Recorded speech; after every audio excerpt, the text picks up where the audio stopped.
Hello everybody, it's Hannah Eubanks with Design for Serenity, and I just finished a 5-day installation in San Marcos.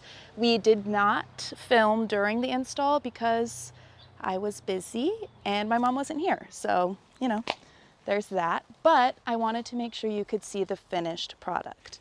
Like I said, this was a 5-day install. My mom and I got to go over to Western Cactus. I got to meet Ed and pick out all of these amazing plants. I was most inspired while shopping, because like my mom, sorry, it's gonna be all over the place, but like my mom, I don't draw, so I don't know what's going to happen until everything's all here. I don't have any idea where my boulders are gonna go, where my soil's gonna go, where any of my plants are gonna go, or what I even really wanna create. So while shopping, I do get a vibe, and I was very much drawn to these Aloe speciosa. At the nursery, it's just a forest of speciosa, and I really wanted to create something similar for Susan here. So I did one giant clump in the back for weight, and then varying heights of different speciosa, and then a beautiful colony of barrels. And that's it in here. You'll notice I don't have any accent rock.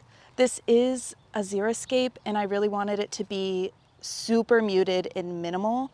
One of our big challenges is the solar panels that are behind this installation. My client really wanted to do gutters, right, to cover that. And as much as I do love a gutter, it's a lot of maintenance, and this is a really, really hot part in this garden. So I didn't really want to recommend that because it's a lot of water, maintenance, like I said, scorching. So I came up with the idea of doing these palette planters to kind of stagger them, paint them, because Susan loves color. And eventually I'm going to be hanging pots and planting out little pockets with succulents. And in the pots I'll probably do cactus because, like I said, a tough area. We brought in 40 yards of soil. So KRC came with 10 yards at a time and dumped it for me. And if you just look, you can see we've got on this side with the speciosas, one giant mound. We have a giant mound in the middle with the myrtillo cactus, which I'm obsessed with. Tell me that doesn't scream undersea. Susan is actually an existing client of mine, and I did an undersea install in the front area of her garden and yard. So I thought this would be a nice ode to that. Oh my gosh, I almost forgot. Behind this blue palette is a massive saguaro cactus. Yes, you heard me correctly, saguaro. We have yet to use a real saguaro in any of our installations, myself or my mom's. So this is really exciting. Obviously, its potential is massive, which is why I wasn't really too concerned having it planted behind this palette. This garden is going to be enjoyed from the ADU patio here, but also enjoyed when walking up from the other part of the house, when driving up from here. There are other viewpoints that I wanted to take into consideration. We also brought in this path and laid this path, which was a labor of love, and installed lighting. I did mention that this is a Xeriscape. I know that some of you may be saying, some of these plants could use some water. And yes, they could. And my client knows that and will be watering accordingly when I give her the A-OK to do so. But let's get back to this mound here. So what I had envisioned here, or I guess for the whole space, I really wanted it, instead of Disneyland and things all mixed up in every mound and it's like an equal dispersion of plant, I really kind of wanted to have set areas. So like I said, my speciosa and barrel mound, and then over here we have our berthas. What are these? Yeah, tricholabivias. And these are mystery color and will be rainbow. So I can't wait for this just to bloom. And as you can see, we have them kind of staggered amongst the rocks, varying levels of height. And then behind, you know, I just have some like those little fuzzy cactus back there that I love so much. They glow. Straussii, thank you, Mommy. And obviously this ferox is bound to get big and it's gonna take up this whole area to cover those solar panels. And then as you can see, we have our Pilosoceras and our other pilos, and they go through to the back. I really wanted the eye to carry. I think it's two of my favorite views of this garden are actually from either side.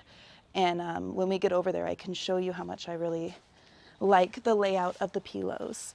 We have our totem cactus here. We actually planted these in pumice. There are a few other cactus that we also planted in pumice because we really don't want to encourage rot. And these were bare root and very expensive. So, you know, we want to give them the best chance possible. I love these millii. And obviously can't forget about this is a dichotoma, isn't it, Mom? A massive two-headed dichotoma. We also planted that in pumice as well at the recommendation of our brilliant Omar and Ed from Western Cactus. Mom, what are these ferox called again? Or is it a ferox? Marlothii. It's a Marlothii cross, and I am obsessed with this light green shade of, well, green, I just said that.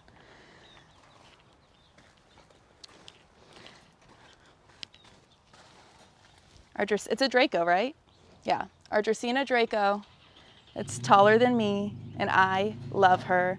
She has a little bit of bed head. I don't know if you guys noticed. It's a little flat back here, but the sun will help her figure it out.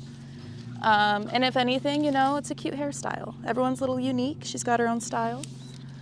I brought in this Baccarnia recurvata it was in a pot, and it's been in a pot in Susan's garden for years. So I think it's really gonna flourish here, and I'm hoping its caudex can just own that entire spot. And these, I'm sure you guys have noticed these beautiful David Verity aloes.